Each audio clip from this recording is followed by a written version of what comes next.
Bhagavate Vasudevaya. Om Namo Bhagavate Vasudevaya. So I'd like to seek your good wishes and your blessing. Thank you for joining us today. I wanted to continue with the life and times of Bhaktisiddhanta Saraswati Thakur Maharaj, a wonderful personality who is the spiritual master of our own Srila Prabhupada, A.C. Bhaktivedanta Swami.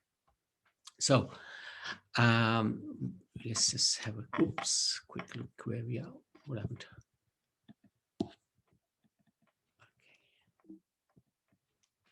So we've covered quite a lot. We've gone through his early part of his life and how he was such a strict person, really, from a young age. Even at the age of 5, he took a vow of not eating mango because he had been told off by his father for eating an unoffered mango. And throughout his life, he didn't eat. He was a great scholar.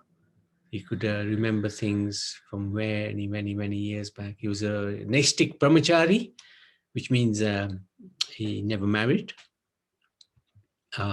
He wrote lots. He was an author. He was a scholar. And he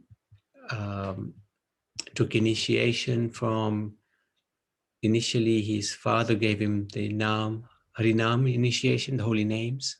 And later on, he took the next initiation from Gokishodas Babaji, who was a close associate of his father, Bhaktivinoda Thakur. So, and one of the things he did a lot was to print books on spiritual matters. And he had many printing presses. There's 4 here. He would print lots and lots of books and distribute them widely. And in this regard, he wanted this distribution of books to be widely done, because that is the way to transmit transcendental knowledge. He took sannyas. This is him 2 days after the sannyas ceremony, and he was a very powerful preacher. Like we saw yesterday, we heard yesterday how if there was anybody who propagated the Mayavadi philosophy, he would be very strong in arguing against them. So let's continue where we left off yesterday. Yes, Riyansh. Hare Krishna Prabhuji, can you hear me? Yeah. Prabhuji, I have a doubt that what do we call a brahmachari who did not marry? Naishtik. Naishtik brahmachari, which means never married throughout his life. Hare Krishna. Okay, Hare Krishna. So, yes, Naniben. Hare Krishna, Prabhuji. Yes, Nani. Yes, we keep reading about these Mayavadis and how they're sort of against this, our Gaudiya Vaishnava. They are very anti what Mayavadi philosophy. But as you say, why is it so anti? Because India being such a secular country, everyone can live in their own religion space. So why is so much anger against Mayavadis? Okay, yeah. Good question, actually, because they can really spoil one's spiritual life. The Mayavad philosophy takes one actually away from Krishna. Hence why the devotees, they feel this is like some violence that's committed against the soul. Not against the body necessarily, but against the soul.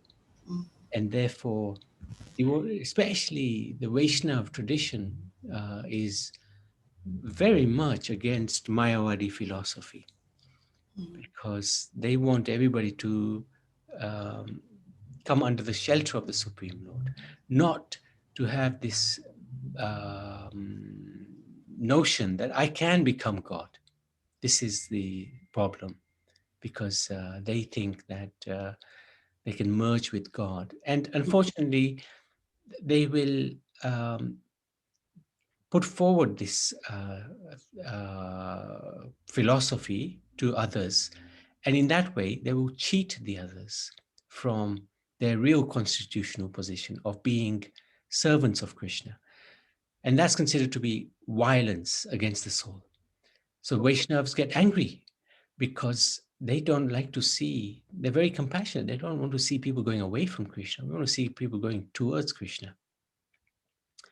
So that's one of the main reasons why Vaishnavas tend to have this really fiery attitude towards those who are Mayavad philosophers. Does that make sense? Yes, yes, Prabhuji, yes. Yeah. But of course, coexistence is always there in Sanatana Dharma. It is there. It's not that, generally speaking, I mean, Bhaktisiddhanta was a bit unique. He would even go up to a Mayavadi and give him a bit of a thrashing, you know. Yeah, that's correct. he was a bit different. But generally coexistence, you know, if somebody has a different view, we will tolerate that view. And And sometimes that's what I was driving it. Different Yeah. views should Yeah. be tolerant, yes. But I think when you mislead others, that's when the Vaishnavas will feel a little bit sad and hurt, you know, that why, okay, you want to do that, you want to merge with God, but why are you trying to make others do the same, you know? That's where, if they mislead others, that's where the difficulty lies, I think. It is still the same animosity, still there. It's a little, I would say it's a little bit less, because knowledge has now been widely distributed. You know, Prabhupada's books have been very widely distributed. So you could say perhaps that the Mayavad philosophy is perhaps a little less prominent than it used to be. Previously, it was very prominent because there weren't any other literatures about Vaishnava philosophy. But now, because Prabhupada has, and the devotees have distributed so many books, it's a little less prominent. So, yeah. Did we talk about this yesterday? Oh, we did. Prabhupada. I can't even remember Prabhupada. Oh, not Prabhupada. No, sorry. No, we didn't. Okay. So let's talk about this. I'm just trying to find out where we left yesterday. Okay. Yeah, we did that. Good. Riyansh will know. He wasn't. No, he was, yeah. Oh, yeah. Yeah, No, we did that. We did this, yeah. Yeah. What, Prabhuji? Ah, yeah, this is it. No, that's fine. We were here. We left off here. So from 1919 to 1929, he constantly preached all over Bharat. He was preaching and touring, lecturing everywhere. In 108 places, he established the footprints of Chaitanya Mahaprabhu, where Chaitanya Mahaprabhu traveled during his sannyas life, especially in the south of Bharat. And he also would record the date when Mahaprabhu was there. So this is quite an incredible thing to do. In 1919, he completed his preaching tour of North and East Bengal. 1920, he did more preaching, and he went to Bihar, Orissa, established temples in these places, and he would go to Vrindavan and do the Braj Mandal Parikram with many hundreds of disciples and give lectures. So he made this quite famous and popular, the Braj Mandal Parikram. And then in 1922, something very significant for us happened. Abhay Charan met Bhaktisiddhanta Saraswati, and that changed the course of his life. So a friend of Prabhupada's, our Prabhupada, Narendra Nath Mulik, he said to Prabhupada, let's go and see, there's a special sadhu from Mayapur, let's go and meet him. And Prabhupada was a little reluctant because he had met many sadhus who his dad would introduce him to, but generally speaking, he had quite bad experiences with these sadhus. They would just be after money, or they would have some habits which really didn't accord well with sadhu behavior. So he was a little reluctant, but Narendranath persuaded him. And they went to this place in Calcutta. They entered and they saw Bhaktisiddhanta Saraswati lecturing. He was in his sannyas robes with small round spectacles. And Prabhupada and his friend, they bowed down on the floor before Bhaktisiddhanta Saraswati. And even before rising, Bhaktisiddhanta Saraswati started talking to them. You are educated young men, why don't you preach the message of Krishna all over the world? This is quite unique. It's quite unique. A preacher, if Naniben, you came to the temple and we told you, hey, Naniben, oh, young lady, why don't you go and preach around the world, Krishna's message? You'd be a little bit of a shock. So Prabhupada was in shock. And he was more thinking that, how can we preach this Krishna consciousness or Krishna when we ourselves are not independent? We are under the rule of British rule. So he asked the question, how can we do it? We are subjugated. And Bhaktisiddhanta Saraswati, he replied, such a phenomenal reply. The message of Krishna cannot wait for a change in Indian politics. It is not dependent on who ruled. The teachings of Bhagavad Gita are so important, so exclusively important, it cannot wait. So this answer, this reply, actually applies to all of us.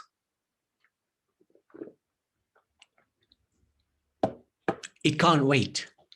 Why are we waiting? Our life could end at any moment. Why are we waiting? We're waiting for another day to chant better, to read better. But no, today is the day, because tomorrow may never come. We don't know. So these instructions actually are very powerful, Bhaktisiddhanta's instructions. Anyway, after the class was over and they went away from the ashram, Abhay said to his friend, in answer to the question, what was your impression of this sadhu? And he said, the message of Bhagavad Gita is in the hands of a very expert person. So he was happy. In fact, Prabhupada said he accepted Bhaktisiddhanta Saraswati Thakur as his guru immediately. And then 11 years later, so from 22 to 33, he took initiation in Allahabad, a place called Allahabad. So there he is, Abhay Charan, surrounded by the sannyas disciples of Bhaktisiddhanta Saraswati, taking his beads. Excuse me, Prabhuji. Yes. In the picture, where is Prabhupada's friend? Oh, I don't know. His friend is not there. Yeah, I don't know. Prabhuji, I think here is. Yeah, we don't know what happened to the friend, actually. Good question. I don't think anybody's documented what happened to his friend. I don't think he took it up. Sure. Good question. So going back a bit, in 1925, they went on a good big tour of Bengal, Goda Mandal Parikram, and he visited all the holy places connected with Mahaprabhu. 26, they went to Assam. They traveled a lot and preached a lot. His tours, 26 to 28, marked an important place in Gaudiya movement and in the history of Bharat as well. He brought many changes and improvements in various ways in all sacred places, as well as brought about a new spiritual insight in the lives of many followers of different sects, and brought them under the banner of Mahaprabhu's Sankirtan movement. So these tours were fundamentally important. It really did make a big difference to people's lives. In fact, he initiated, it said 50,000 disciples as some place. Wherever Bhaktisiddhanta Saraswati went, wherever he would go, he was received as a savior, religious reviver, prophet. And everybody who came, sometimes the states would give him a state, treat him as an honored state guest and do public addresses of reception. And he would travel from Assam to Punjab, and he would build temples wherever he went. He would initiate devotees and get them to make the Gaudiya Math. I think in the end they had 64 of them. And during these tours, he gathered a large number of authentic manuscripts of ancient Vaishnava writings, which he later published, some of which he later published. All of these tours were very successful, but of course not without their problems. Now, some of Prabhupada's devotees, although initiated as Brahmins and sannyasis, were not born in the Brahmin family. This was a big problem. Along the way, sometimes the shopkeepers who were Brahmins themselves would close their shops and refuse to sell provisions to Prabhupada and his disciples. And then Prabhupada would preach very strongly against this incorrect philosophy of these proud and arrogant caste Brahmins. Because really, whether one is a Brahmin or not, the position of the Vaishnava is always considered to be high. So whether the Vaishnava is a Brahmin or Shudra, it doesn't matter, because he's always considered to be above the four varnas. Very important to understand that. He always emphasized the needlessness of material qualifications to receive spiritual life. Anyone, regardless of caste, sex, nationality, past background, who was sincere to have spiritual life, he would give it to them. These caste Brahmins were very much in uproar against his turning those not in Brahmin families into Brahmins. So they would be better than them, effectively. The Nityananda Vamsis especially plotted to assassinate him. There were many plots. They would go to the local police magistrate and bribe him, look the other way so that we can kill this sadhu. But this police magistrate once told Bhaktisiddhanta about the plot. And in that way, Bhaktisiddhanta, he was saved. In 1930-31, they did a new type of education through dioramas and dolls in lifelike manner. Very, very powerful preaching. And we still see some of these, especially in Jagannath Puri, you will see these dolls and very beautifully done. Pastimes are illustrated in this format of Krishna's pastimes, Mahaprabhu's pastimes. These exhibitions would attract thousands of people. And one was on the property of the main Calcutta Gaudiya Math. So very, very interesting. And they had 100,000 visitors every day for a whole month. And then in 33, Bhaktisiddhanta Saraswati Thakur Prabhupada, he sent some of his disciples to England. He had really wanted to make this Krishna consciousness go all around the world. So in 33, more than 30 years before Prabhupada came, they went to the West. But it was quite hard at that time to convince the Westerners, the British. Remember, British was ruling India, and the mood was completely different as well. And the sannyasis who came, Bon Maharaj was one of them. Here he is. And I can't remember the name of the others. They had a little success. One old lady donated them a house somewhere in southeast London. Where was that? I think it was near. Excuse me, Prabhuji. Yes? What is this picture about? Oh, this is when they came back from England. This is a They're being devotee. honored. Yeah, he's being honored. Reception for them. He came back. What is the name of the devotee? Bon Maharaj. Swami Bon. Thank you, Prabhuji. So they had some success, but it was quite limited. They had a couple of German devotees who became disciples, and there they are. There's one of them, this is the other one. But it was very tough to preach in the UK, in Europe at that time. So they didn't really have any success, much success at least. And when they came back, Bon Maharaj was asked, what happened? And he said, well, these Britishers are impossible to preach to. Their questions are impossible to answer. And I think one of Prabhupada's godbrothers, Srila Maharaj, he said to Bon Maharaj, what are those questions? So then he wrote all the questions down, and between Prabhupada and Sridhar Maharaj, they answered all the questions. And this is, who's this here? Anybody know? Prabhupada, Srila Prabhupada. Yeah, it looks Yeah, like. Prabhupada, I said last time. Yeah, that's what. That's right. So, Different. He looks very young and different, isn't he? mustache as well. Mustache, yes. Yeah. So they went in 33, came back a couple of years later. But it was tough. It was tough.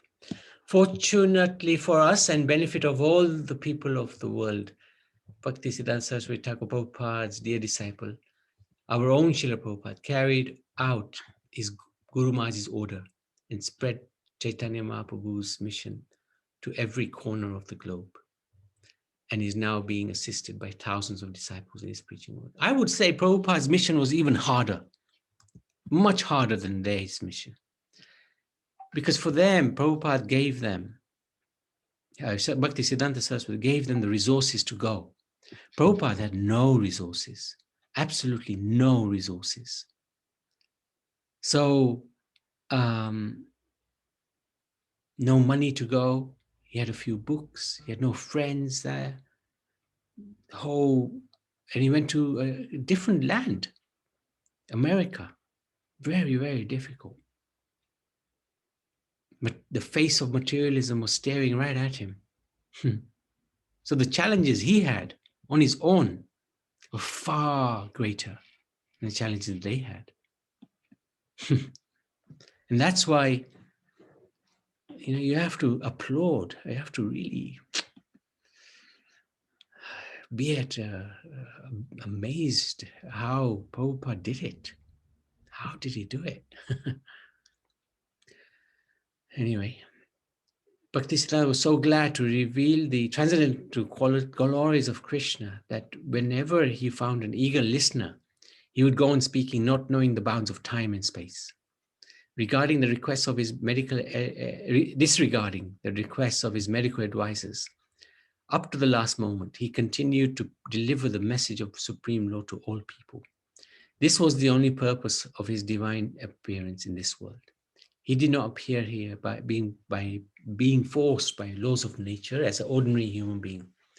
He worked until the last moment of his life without any reservation, disregarding physical pleasure, comfort, or relief to himself.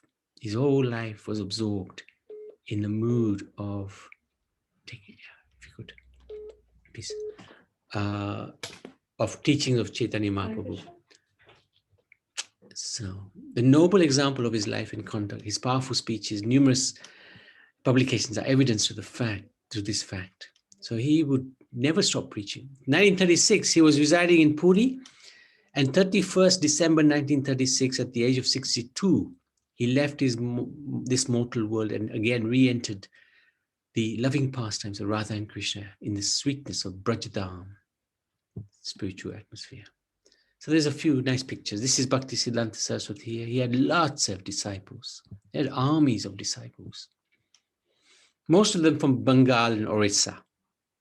But they opened up 64 different temples, Gaudiya Mats, they call it.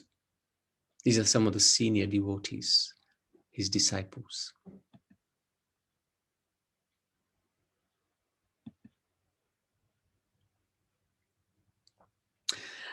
He also would preach to the British rulers. He had many meetings with them, and they were really appreciative of his scholarship and his knowledge. Very powerful. This is when he invited at the opening ceremony, governor of Bengal, not the opening ceremony, but it came to the Gaudiya Mata headquarters in Mayapur. And look at this, God bless the king. He would make his guests feel very welcome, to the extent where if they wanted meat, he would serve them meat. That's quite controversial. That's quite innovative preaching.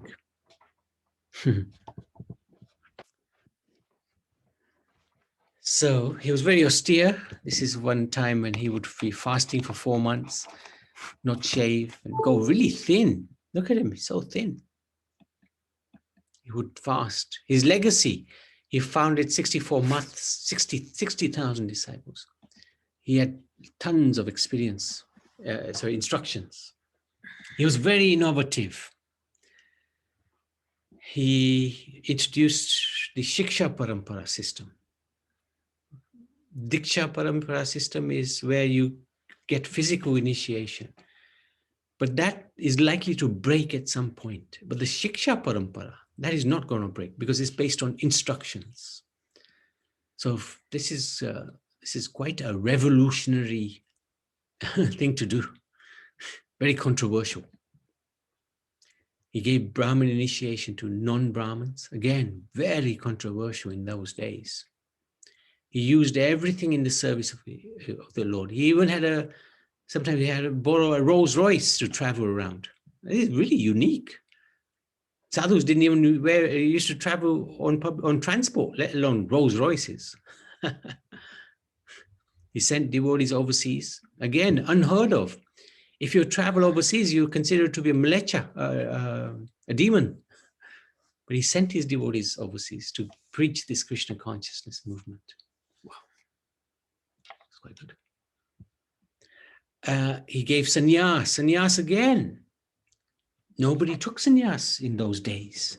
There was hardly any. Only the Mayavad sannyasis would take sannyas. So he introduced this Vaishnava sannyas, and the reason we did it was to increase the preaching. That was the only reason. It wasn't to increase the reputation of the society. It was to increase the preaching of the glories of the holy name. There you go. There's a Rolls Royce. He's sitting in it.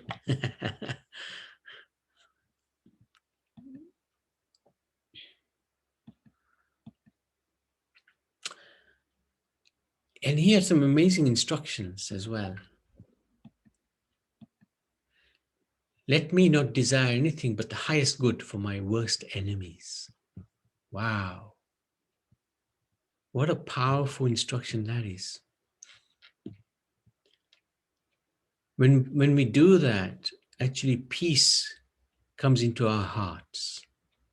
Two things that bring peace to the heart. One, don't think badly about your enemies. Have the highest good for them. And the second, thank the Lord. Be grateful to him at all times. Those two things will bring peace to the heart.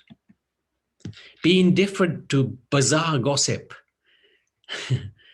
Stick firmly to your cherished goals. No lack of impediments of the world will ever stand in your way. Look within, amend yourself. Somebody was saying to me the other day, if you're always busy looking inside, you're not going to look outside.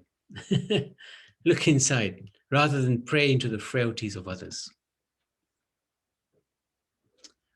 The Lord Gaura Sundar put his devotees in various difficulties and associations to test their patience and strength of mind. Success depends on their good fortune. So we often find trials and tribulations, right? We often find trials and tribulations. And sometimes we think, why are devotees going through such difficult moments in their life? Isn't Krishna going to protect them? Pandavas is an example, right? So many examples. Prabhupada is another example. He really struggled in the first couple of years in New York. But Krishna puts them in difficulties to test their patience and strength of mind, makes them stronger. When faults in others misguide and delude you, have patience, introspect, find fault in yourself. Know that others cannot harm you unless you harm yourself. We are our worst enemy, right? Often we hear that. Krishna says it as well, the mind can be the worst of enemies or best of friends. In this world of Maya, averse to the Lord, full of trials and tribulations, only patience, humility, and respect for others are our friends for Hari Bhajan. chant the Mahamantra loudly with attachment. This will drive away inertia, worldly evils, and pests. So this is nice. Chant loudly. Not just chant loudly, but with attachment to the Lord. Excuse me, Prabhuji. Yes. You told the chant loudly now. Yes. That Chant Advaitacharya also did. Yes, indeed. It reached from this world to Golok Vrindavan. Yeah, very good. He brought Krishna. Even the neighbors would think of him envious. Yeah. Very good. Very good. Okay. Any questions or any comments? There was just something else I heard this morning in a lecture. Bhaktisiddhanta, they used to have all these Gaudiya mats, and he used to tell his disciples, if you get any money, don't invest into more temples, invest into books, so you can get more devotees that way. So he always insisted, he said, even if you struggle maintaining the temples, it doesn't matter, it will make you work harder. But any money that you have, you just invest that into printing books and making devotees. Nice. And that way, he used to say that way we will not be lazy as well. We will always be working hard, trying to maintain the temples. Nice. Okay, so let's go through these actually. 25 instructions. Yes, Riyansh. Prabhuji, Yes.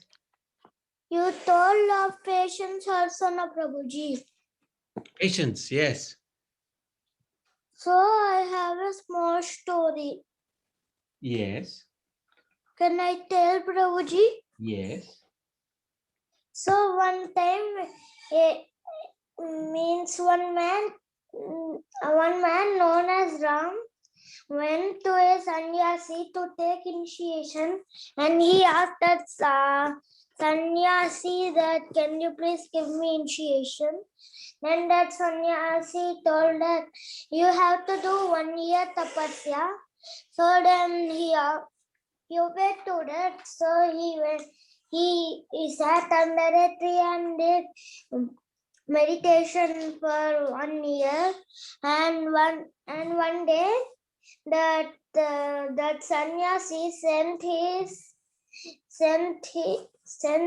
sweeper that clean Ram's head. So then that sweeper heard that, and then he washed.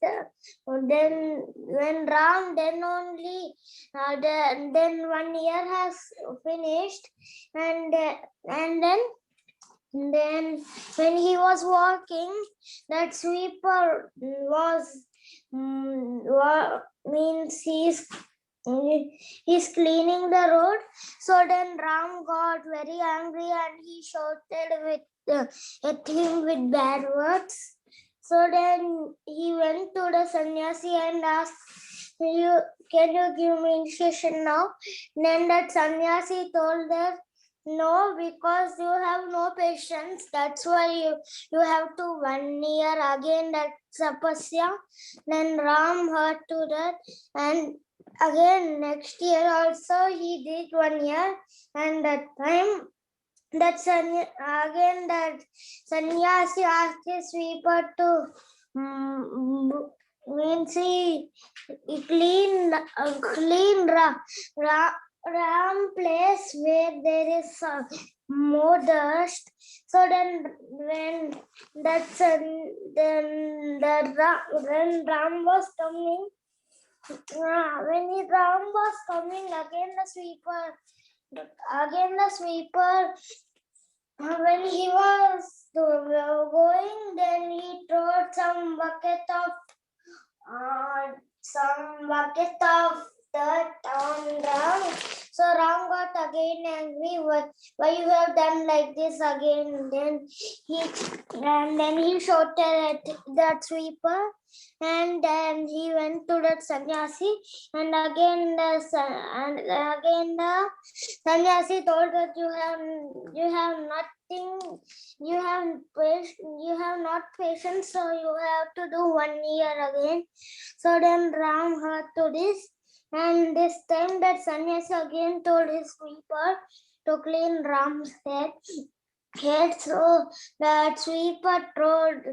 Then when Ram was coming, he went there and he threw the dust on Ram. And this time Ram was not shouting, but he was happy. And then he told to the sweeper, "Thanks, because of you I can practice this patience."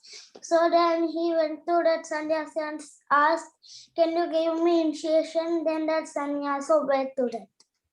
Very good. So patience is so important, huh? Yes, Prabhuji. Are you patient? What does patience mean? Do you know?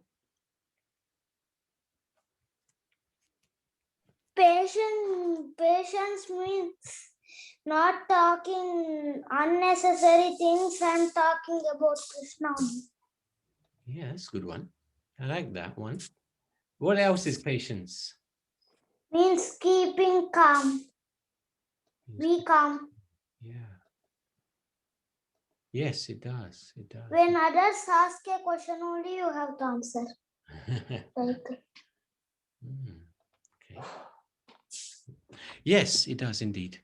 And patience also means to wait until the appropriate time. Okay, so we got time? Yeah, let's quickly go through this. We are put to test and trials in, we are put to test and trials in this world. We get tested and trialed in this world. Only those who attend the kirtan of the devotees can succeed.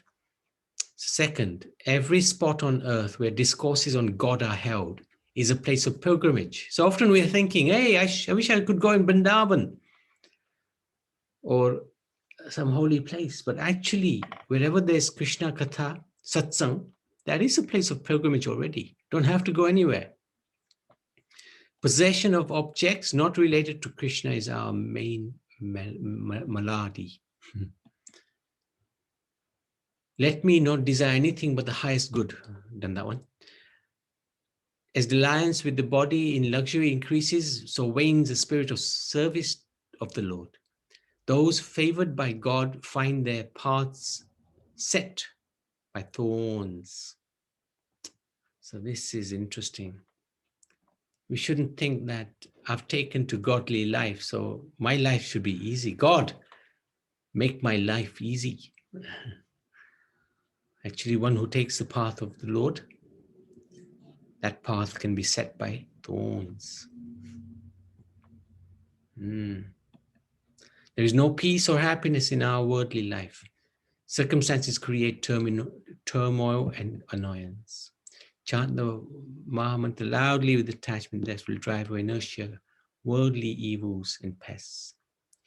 Be indifferent to bazaar gossip. Stick firmly to your desired goals. No lack of impediment of this world will ever stand in your way. Pay due respects to the extroverts of the world, but do not be appreciative of their manners and conduct. They're to be shaken off from your mind. A devotee feels the presence of God everywhere, but one averse to the Lord denies his existence anywhere. This is a really nice one. You cannot appreciate transcendental matters with the reasoning of the world. It is sheer nonsense to decry them with the measuring stick of your intellect. To recite the name of Sri Krishna is bhakti. Life is for glorification of topics on Hari. If that is stopped, then what need is there to carry on life? Physical illness with Hari Bhajan is preferred to physical fitness without Hari Bhajan. Our span of life on earth is short. Our life will be crowned with success if the body wears out with constant discourses on Hari. So this is really nice. We keep hearing about so many people who have been attacked by disease. We just heard yesterday one of our relatives in Nairobi has got, was it Motor neuron disease. Motor neuron disease. You know, this life is very fickle. We have to make the most of it. Do as much as one can now. Don't wait for tomorrow, because who knows what will happen. So bring it on. Take on the service. Whatever it is, take it on. And you can't go wrong if your body gets tired from seva. We are on earth not to work as artisans for making big buildings with wood and stone, but to work only as messengers for the teachings of Mahaprabhu. A psychopan is neither a guru nor a preacher. I never understood that actually. To transform the adverse desires of the jivas is a supreme duty of the most merciful. To rescue one person from the stronghold of Mahamaya is an act of superb benevolence, far superior to opening innumerable hospitals. So this is it, Naniben. Just saving one person from Maya is an act of superb benevolence. Krishna becomes very pleased.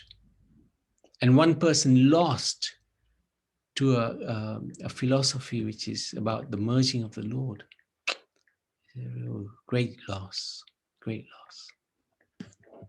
Unless we are devoted to God, secularism shall not leave us. Look within, amend yourself, rather than pry into the frailties of others. In this world of Maya, averse to the Lord, full of trials and tribulations, only patience, humility, respect for others are our friends for Hari Bhajan. Gaurasanda puts his devotees into various difficulties and associations to test their patience and strength of mind. Success depends on their good fortune. When faults in me misguide and delude, faults in others misguide and delude you, have patience, introspection. Find faults in yourself. Know that others cannot harm you unless you harm yourself. I love this one. I wish that every selfless, tender-hearted person of Gaudiya Math will be prepared to shed 200 gallons of blood for the nourishment of the spiritual corpses of every individual of this world. You can see his compassion. This is Bhaktisiddhanta Saraswati Thakur Prabhupada. If a devotee went away from the Gaudiya Math, he would ask the devotee, go and find him, even if he was a crazy person. Bring him back.